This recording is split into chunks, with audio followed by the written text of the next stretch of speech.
अखेर शेतकऱ्यांना दिलासा। शेतकरी मित्रांनो, कापसाचे भाव 8,000 पार गेलेले आहेत। तरी आजचे कापूस बाजारभाव पाहण्या अगोदर चॅनलवर नवीन असाल तर चॅनलला नक्की सबस्क्राइब करा, जेणेकरून तुम्हाला रोजची रोज कळणारे कापूस बाजारभाव सर्वात अगोदर पाहायला मिळतील।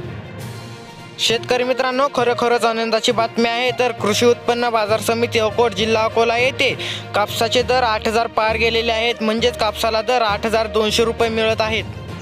तसेच शेतकरी मित्रांनो, कृषी उत्पन्न बाजार समिती मानवत येथे अव्वल दर्जाच्या कापसाला 8,000 भाव, कमी दर्जाच्या कापसाला 7,305 रुपये भाव असा मिळत आहे।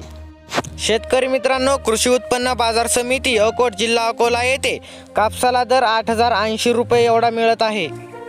पुढील बाजार समिती देऊळगाव राजा येथे किमान दर 7,000 रुपये, तर कमाल दर 8,100 व सर्वसाधारण दर 7,575 रुपये। बाजार समिती उमरेड येथे भाव स्थिरच दिसत आहेत। तेथे किमान दर 6,800 तर कमाल दर 7,310 व सर्वसाधारण दर 7,100 रुपये प्रति क्विंटल एवढा मिळत आहे। पाहायला गेलं तर कृषी उत्पन्न बाजार समिती मानवत येथे कापसाला दर 7,900 रुपये एवढा देखील मिळत आहे।